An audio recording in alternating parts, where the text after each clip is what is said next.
दिशा दे रहे पूज्य श्री देवकृष्ण दास जी स्वामी, महंत श्री देवप्रसाद दास जी स्वामी, पूज्य धर्मवल्लभ स्वामी जी, कार्यक्रम में उपस्थित सभी पूज्य संतगण, अन्य महानुभाव और मेरे प्यारे नौजवान साथियों, आप सभी को जय स्वामीनारायण। पूज्य शास्त्री जी महाराज श्री धर्मजीवन दास जी स्वामी की प्रेरणा से, उनके आशीर्वाद से राजकोट गुरुकुल के 75 वर्ष हो रहे हैं। मैं राजकोट गुरुकुल के 75 वर्षों की इस यात्रा के लिए आप सभी को हृदय से बहुत बहुत बधाई देता हूं। भगवान श्री स्वामीनारायण, उनके नाम स्मरण से ही एक नव चेतना का संचार होता है। और आज आप सब संतों के सानिध्य में स्वामीनारायण का नाम स्मरण एक अलग ही सौभाग्य का अवसर है। मुझे विश्वास है इस ऐतिहासिक संस्थान का आने वाला भविष्य और भी यशस्वी होगा। इसके योगदान और भी अप्रतिम होंगे। साथियों, श्री स्वामीनारायण गुरुकुल राजकोट की यात्रा के 75 वर्ष ऐसे कालखंड में पूरे हो रहे हैं जब देश अपनी आजादी के 75 वर्ष मना रहा है। ये सुखद संयोग तो है ही, सुखद सुयोग भी है। एक राष्ट्र के रूप में भारत की, आजाद भारत की जीवन यात्रा ऐसे सुयोगों से ही, और हजारों साल की हमारी महान परंपरा भी ऐसे ही सुयोगों से ही गतिमान रही है। ये सुयोग है कर्मठता और कर्तव्य के सुयोग। ये सुयोग है संस्कृति और समर्पण के सुयोग। ये सुयोग है आध्यात्म और आधुनिकता के सुयोग। जब देश आजाद हुआ तो हमारे ऊपर ये जिम्मेदारी थी कि हम शिक्षा के क्षेत्र में भारत के प्राचीन वैभव और हमारा महान गौरव को पुनर्जीवित करें। लेकिन गुलामी की मानसिकता के दबाव में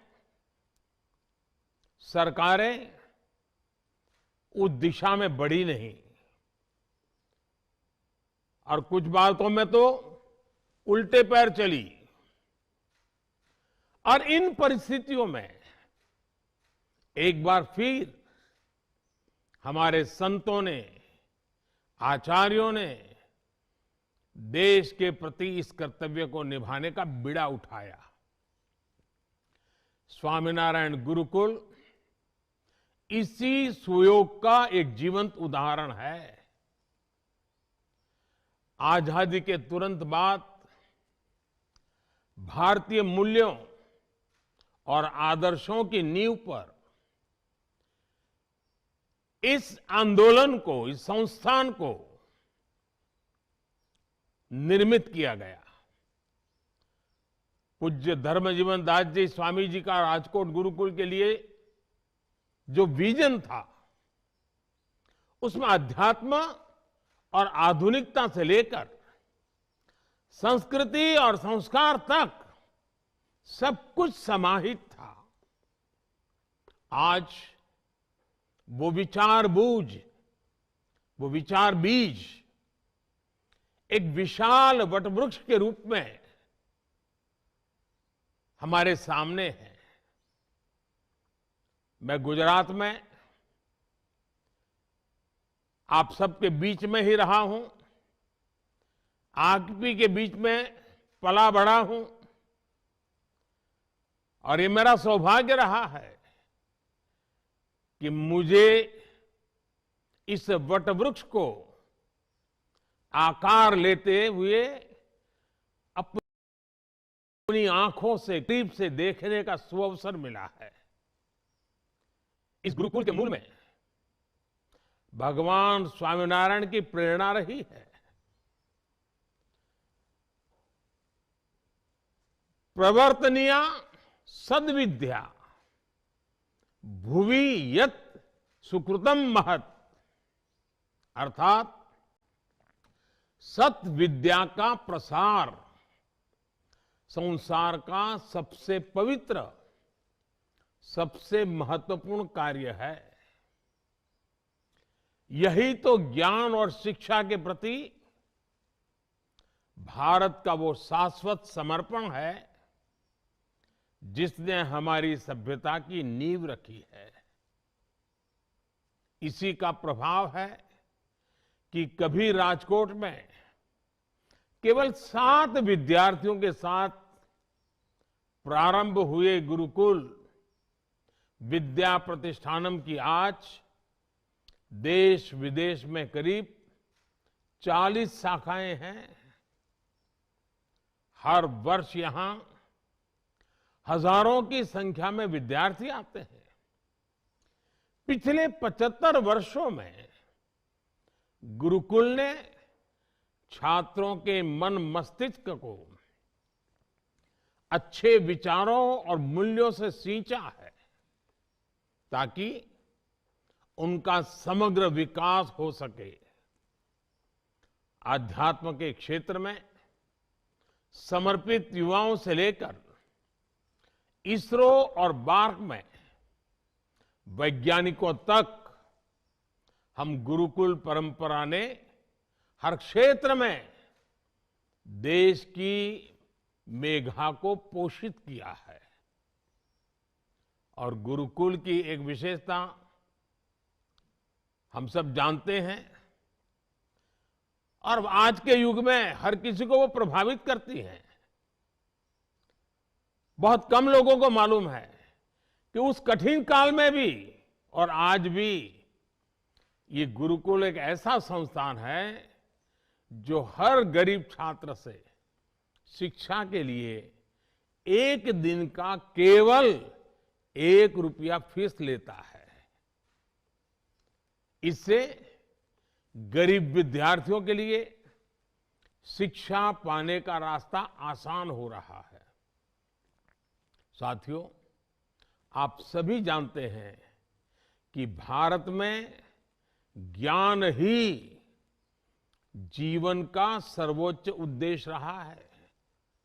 इसलिए जिस कालखंड में दुनिया के दूसरे देशों की पहचान वहां के राज्यों और राजकुलों से होती थी, तब भारत को भारत भूमि के गुरुकुलों से जाना जाता था। गुरुकुल यानी गुरु का कुल, ज्ञान का कुल।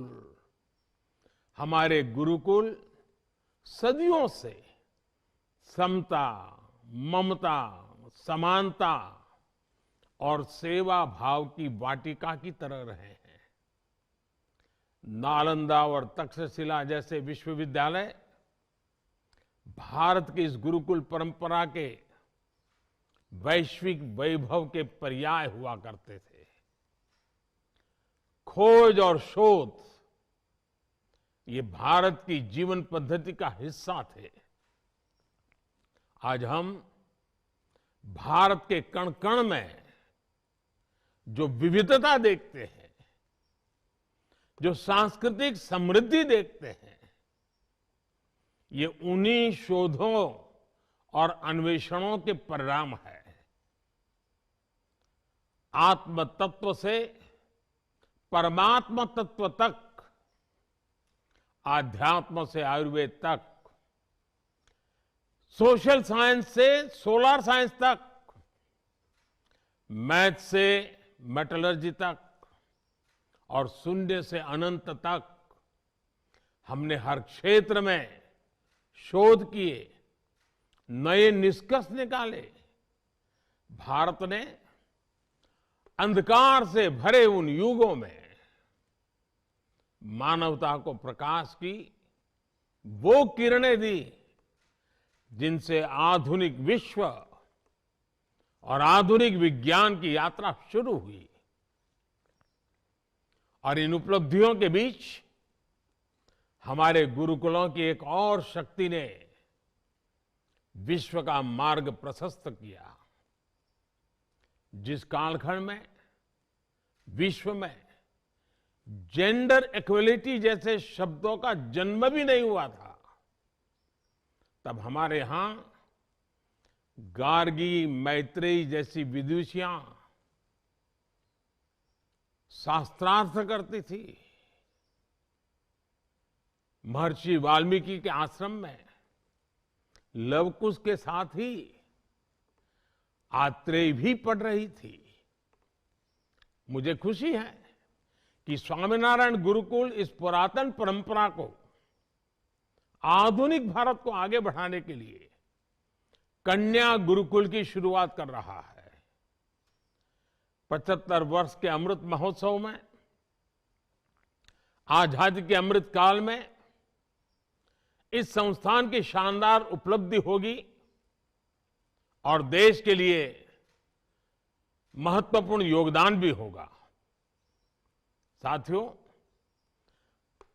आप सभी बेहतर तरीके से जानते हैं कि भारत के उज्जवल भविष्य में हमारी आज की शिक्षा व्यवस्था और शिक्षण संस्थानों की कितनी बड़ी भूमिका है।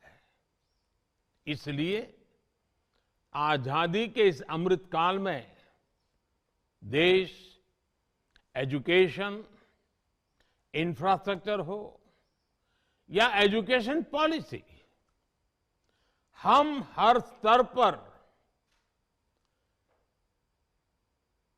अधिक गति से, अधिक विस्तार से काम में जुटे रहते हैं। आज देश में बड़े शैक्षिक संस्थानों, IIT, triple IT, IIM, AIIMS जैसे संस्थानों की संख्या में बड़ी वृद्धि हो रही है। 2014 के बाद से मेडिकल कॉलेजों की संख्या में 65% से ज्यादा की बढ़ोतरी हुई है। नई राष्ट्रीय शिक्षा नीति के जरिए देश पहली बार उस शिक्षा व्यवस्था को तैयार कर रहा है जो फॉरवर्ड लुकिंग है, फ्यूचरिस्टिक है। जब नई पीढ़ी बचपन से ही बेहतर शिक्षा व्यवस्था में पलेगी और बढ़ेगी तो देश के लिए आदर्श नागरिकों का निर्माण भी स्वतः होता चला जाएगा। यही आदर्श नागरिक, आदर्श युवा 2047 में, 2047 में, जब देश आजादी के 100 साल मनाता होगा, विकसित भारत के सपने को सिद्धि तक लेकर के जाएंगे। और इसमें निश्चित तौर पर श्री स्वामीनारायण गुरुकुल जैसे शिक्षा संस्थानों का प्रयास बहुत अहम होगा। साथियों, अमृतकाल की अगले 25 वर्षों की यात्रा में आप संतों का आशीर्वाद और आप सभी का साथ बहुत महत्वपूर्ण है। आज भारत